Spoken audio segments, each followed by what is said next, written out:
Now, Senator Harris says she's proud of her record as a prosecutor and that she'll be a prosecutor president, but I'm deeply concerned about this record. There are too many examples to cite, but she put over 1,500 people in jail for marijuana violations and then laughed about it when she was asked if she ever smoked marijuana. She blocked evidence. She blocked evidence that would have freed an innocent man from death row until the courts forced her to do so. She kept people in prison beyond their sentences to use them as cheap labor for the state of California. And she fought to keep cash bail system in place that impacts poor people in the worst kind of way. Thank you, Congresswoman.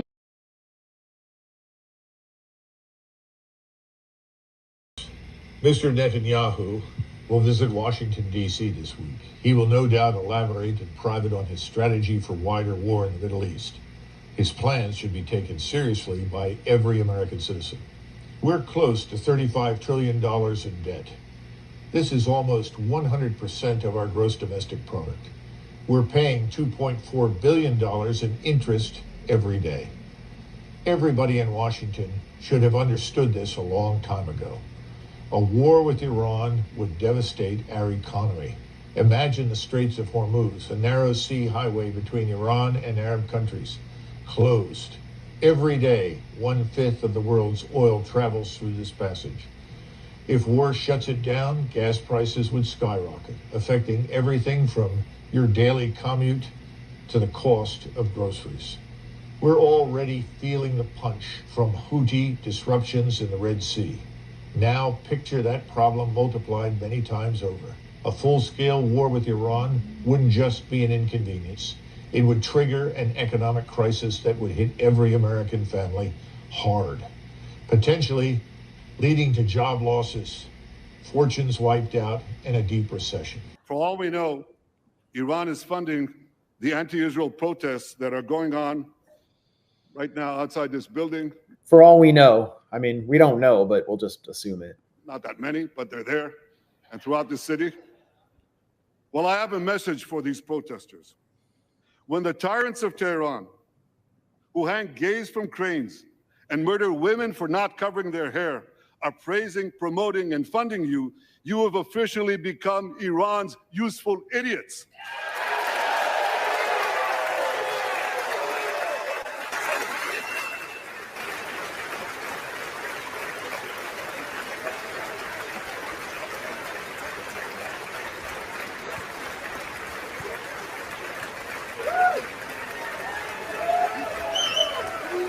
Our government is so stupid.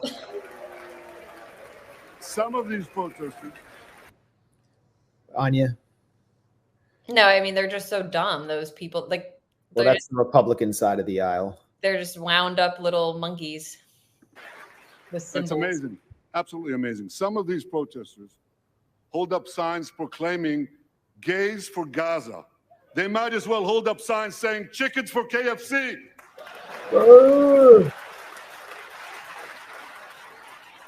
I mean, you gotta hand it to Netanyahu. No foreign leader can so perfectly play all the notes that the various political groups in the United States want to hear as well as he can. Doing that, the appeal there, like the gay chicken KFC joke, like that's red meat to the Republicans there. Also the frat boys that he referenced with the flag, like he's so good at that. That's why they could never replace him.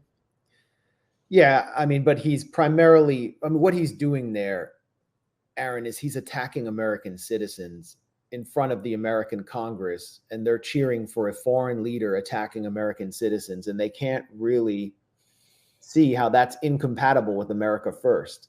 Yeah, and meanwhile, Kamala Harris called the protesters unpatriotic, as meanwhile they're protesting a Congress that is giving a standing ovation to a genocidal foreign leader and treating him as if he's their leader. Mike Johnson called him His Excellency, and so giddy as he introduced him. All these, America firsters. I mean, what a complete joke that whole thing is. It's apartheid first.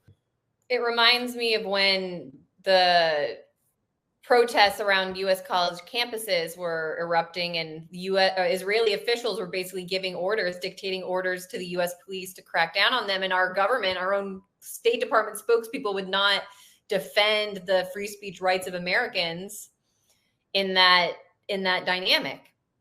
It's just that's what we're seeing now, is Netanyahu coming and saying what I say matters, the constitutional rights of these citizens. They're just and he's trying to criminalize them too, but he's planting the seed to get someone to investigate them for Iran funding or something ridiculous like that. Netanyahu essentially ordered the U.S. to send the National Guard, Kent State style, on nonviolent student protesters. And the Biden administration is fully playing into this, fueling the attacks on American citizens by a foreign apartheid state through comments like this from John Kirby, reciprocal U.S.-Israeli spokesman. We've said ourselves, the director of national intelligence came out publicly and said that we do know that Iran has been funding and encouraging some of the protest activity here in the United States. Some of it. We do not believe that all the protest activity out there on a daily basis is being fully funded by Iran. There's a lot of organic concern out there in the American people about what's going on in the Middle East. And most of these protests are formed and fashioned in that regard.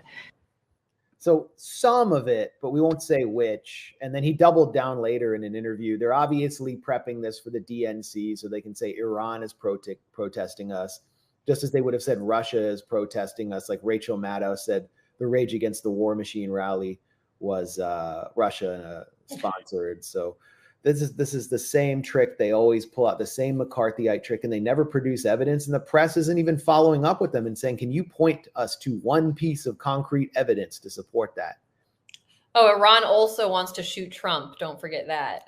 That's right. The Secret Service leaked that Iran wanted to assassinate Trump. They were aware of a plot before the Thomas Matthew Crooks plot that they somehow couldn't crack, of a guy who was like a bright young math student. But they were somehow able to detect the Iranian plot based on one anonymous human source. So it's all. And even though they were aware of this Iranian plot, they didn't have really great security at that Trump event because they knew that Iranians couldn't shoot from a sloped roof. Well, here's another Titanic lie from Netanyahu.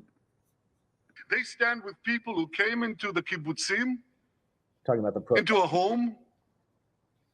The parents hid the children, the two babies, in the attic, in a secret attic. They murdered the families, the parents. They found the secret latch to the hidden attic, and then they murder the babies. These protesters stand with them. They should be ashamed of themselves.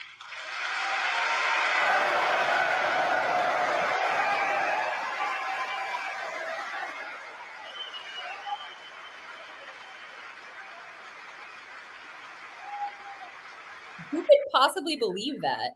Like what? Well, you know what's the giveaway that it's phony, other than the fact that there's only one documented baby who died on October 7th. Mila Cohen, who was 11 months old, was in a safe room and a bullet was inadvertently fired through the door. There's another like tell there that he's lying, which is that he basically transposed the story of Anne Frank onto these imaginary babies, because Anne Frank was hiding in her secret annex, her secret attic. When you go to the Anne Frank Museum, it builds up to her secret annex in the attic where she hid. And so he's just invoking the Holocaust, just straight up lying, a complete lie. And as I pointed out just recently on Twitter, none of the fact checkers that were fact checking Trump, like Daniel Dale, I got Trump on 19 lies, I'm Daniel Dale, the Democrats activated me. He went on vacation when Netanyahu came to town. And BBC Verify? Yeah. Where are they? Yeah. CNN. Nowhere. Jake Tapper they would refuse to play Trump campaign speeches because of the lies. And then anytime that they do, they have to fact check it. And so, I mean, Netanyahu's speech, they would need multiple fact checkers for that one. I mean, again, it's just an insult. And then Dana Bash gets on air and says, this was like a president giving a State of the Union address to the U.S. people. Like, okay, yeah, maybe that is what this was. Okay, so Netanyahu's talking about how first he actually takes a swipe at the Biden administration in Congress, and he said they were saying that tens of thousands of people would be killed in Rafah if we went in. Well, guess who went into Rafah, the city in southern Gaza? Me. I went there and I met our commanders, and now he's describing meeting a commander. How many terrorists did you take out in Rafah? He gave me an exact number, 1,203. I asked him, how many civilians were killed? He said, Prime Minister, practically none, with the exception of a single incident where shrapnel from a bomb hit a Hamas weapons depot and unintentionally killed 24 people. The answer is practically none. You want to know why? Because Israel got the civilians out of harm's way, something people said we could never do, but we did it.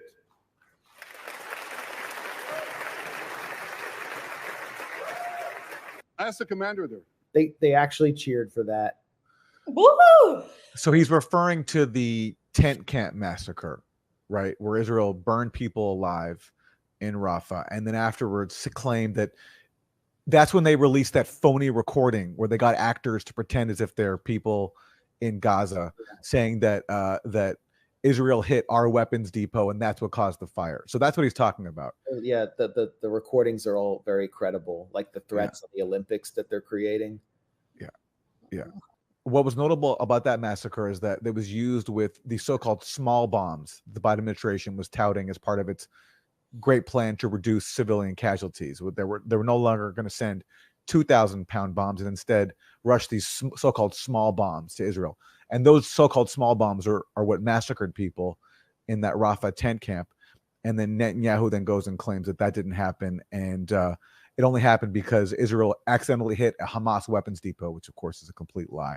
I mean, I don't think he's even referring to any incident. Well, when they killed people in Rafah, that's what the line was, that we accidentally hit this Hamas weapons depot, and that's what. So I think that's what he's citing there, because that was, and again, that's what gave us the recording of their cover story. There was a Hamas senior operative there. There's so many senior operatives in Hamas. They have like more seniors than the AARP, and they're always in these camps where children are hiding in their secret attic when they get blown up by the Nazi militias of Netanyahu.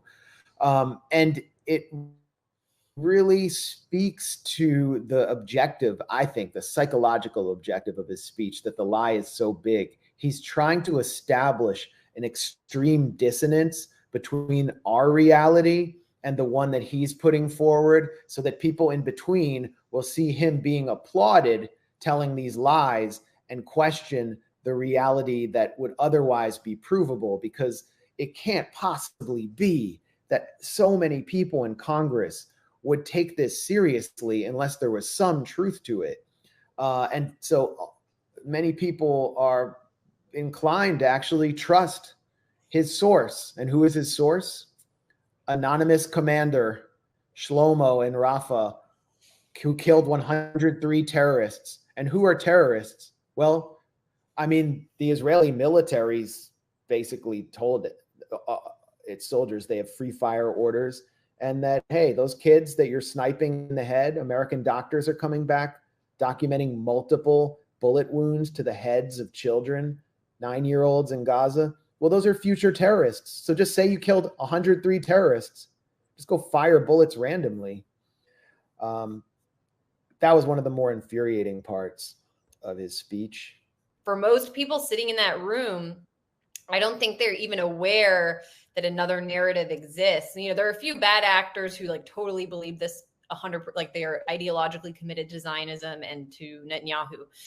But for most of the run-of-the-mill members of Congress in there, I think they're just that uninformed. They don't read for themselves the way Thomas Massie might, or seek out alternative information. They're just, this is the only reality that possibly exists for them, is the one that Netanyahu puts forward. And so it's just sad to think about people in our government being that dumb. In the Middle East, Iran's axis of terror confronts America, Israel, and our Arab friends.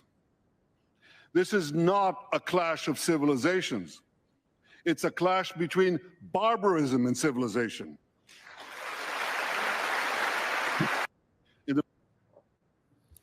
So basically saying Iranians are uncivilized,